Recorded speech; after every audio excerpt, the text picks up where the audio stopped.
You're looking at a cast iron radiator bleeder. If your radiator is filled with hot water, this bleeder helps you remove air that usually build up on the top half of the radiator. So if your radiator is working, your boiler is working at full blast and the bottom of the radiator is hot but the top of it is not hot, you need to buy a special tool that will help you remove the air. Inside this bleeder you see a square area. Well, that's a square knob. The tool goes over that square knob and unscrews it, and you wait for the air to come out slowly. It will whistle itself out like a tea kettle. Okay? However, if you do not have that tool, I think most of them will come out with a 1/2-inch wrench. Okay? There are two places you can locate the wrench: at the very base before the threads, and that's the best place. Here you don't want to damage anything because of the hole there. Things could be weaker here than there, so you unscrew it from there. But if you bleeding it while your boiler is working, you can unscrew this for a couple of turns. Like you see, there's 1, 2, 3, 4, 5, 6, 7. So I will unscrew 1, 2, and 3 turns. Then I'll listen for noise of air escaping. If no air is escaping, then you have to kind of wiggle it. Lift, push down until you can hear the air escape. But under no condition should you remove that completely while the boiler is working, because hot water will start pouring, and not only you get burned, you can have some serious problem on the floor and the ceiling below. So you don't want to remove it completely, but you can jiggle it after you unscrew it for three turns. All right.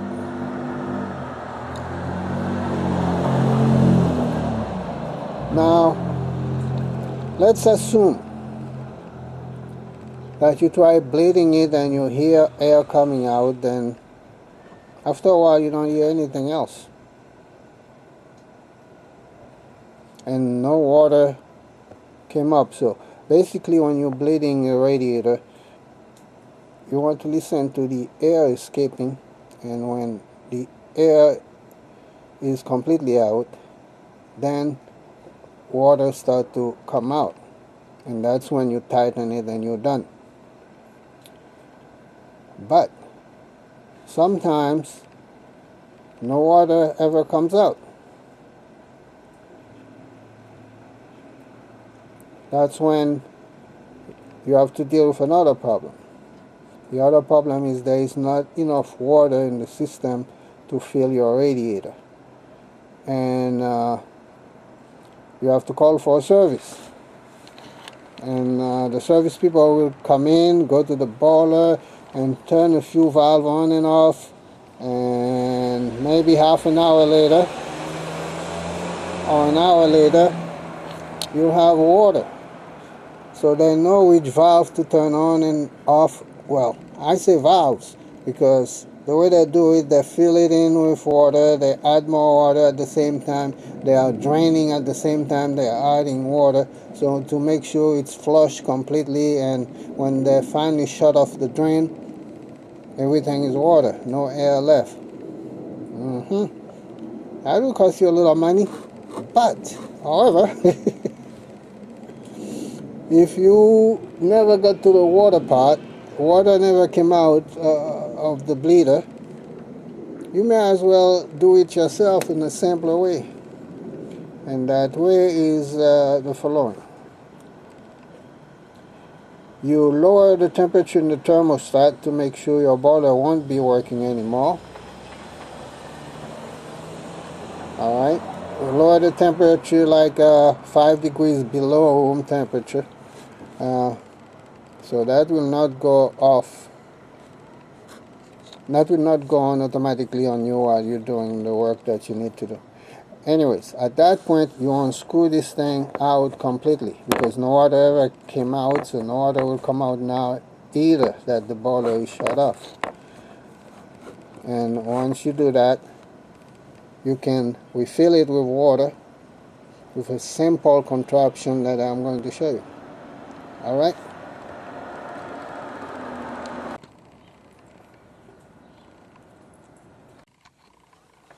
Alright, you completely unscrew the bleeder with the boiler off as we agreed, and you insert the rubber hose in it, and the rubber hose itself is connected to your water tank. And as you can see, that water tank is a soda bottle, but I will show you the details in a minute. Okay, this is your water tank.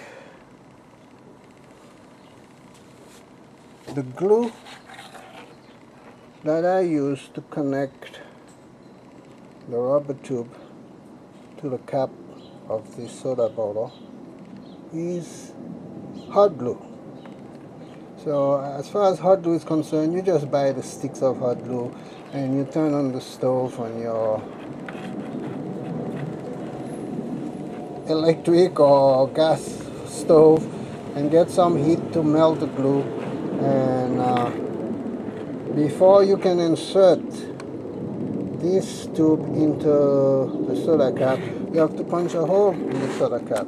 So you take something round like a nail set with a graduating diameter and you heat it up. You see it's glossy on the tip there. That's mostly melted plastic, and you burn a hole into the cap. So every now and then you find out if your hole is wide enough for the hose to go through, and you keep going until the hose can go through, the rubber hose that is. And when that happens, you're set.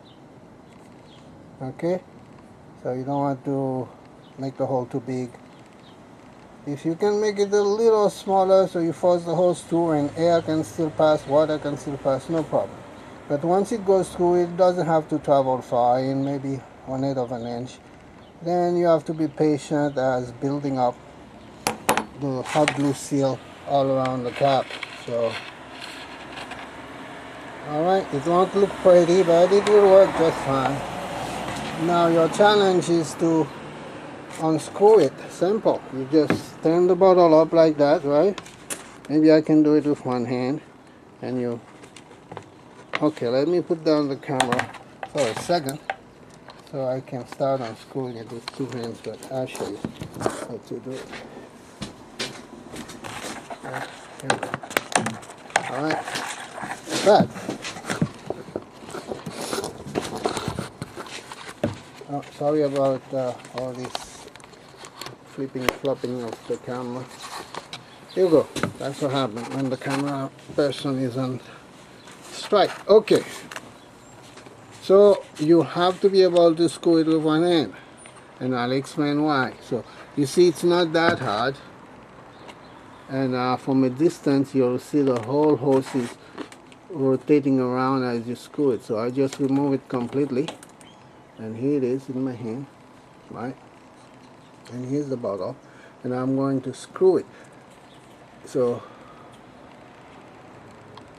screwing it with one hand is what you're going to do frequently, okay? Unscrewing it, you'll be unscrewing it with 2 hands, but screwing it will take 1 hand, and that's the way to do it. Where will your other hand be while you're screwing it with one hand. Your other hand will be at the bottom supporting the weight of the water. That's after you fill it with water. So you remove the cap, you fill it with water, then after that you have to support the bottom. This is not all there is to it. Nope. Not only you have to support the bottom, you have to have one finger plugging this little vent hole at the bottom of the tank. Without that little hole, the water will not go down that narrow rubber hose easily. So you have to have a vent hole at the bottom of your water tank, replenishing water tank. So you have one finger plugging that hole after you refill the water, you refill the bottle with cold water. Then it's also that finger and that hand supporting the weight of it all while the other hand is screwing the cap that is attached to the hose. So you'll make, most likely, you'll make a few trips to the sink, back to the radiator, until you finally refill that radiator to exactly the amount of water that it can support. So there is no question about it. It takes a few trips. So that's the way it works.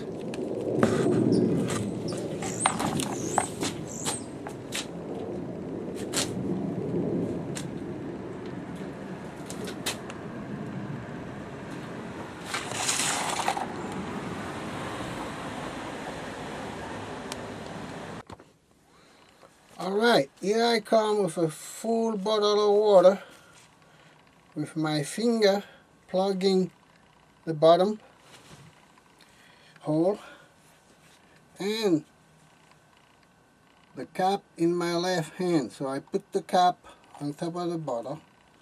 I rotate, well, I have to give some space for the hose. So I have to lift the whole thing a certain distance to bypass my arm, and finally it's here. It's tightened and it's ready to go in the radiator. I just place it in the radiator. So I'll show you that the hose is placed in the radiator. Now I have to rotate the bottle. So I hold it by the neck and rotate it and lift it.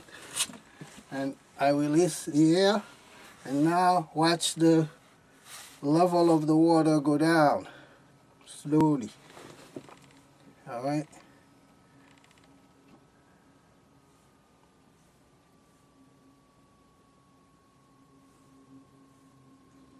Going down, going down, going down.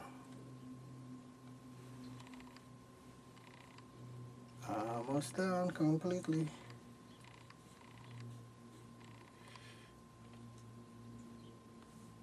It's a quiet operation. That's my third refill in this radiator. As long as water is not coming out, I can add some more.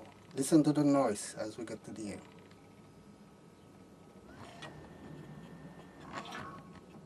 Okay, I heard a ping, the last drop falling down. I think this completes the video. Alright? And make sure you tighten the bleeder back very tight.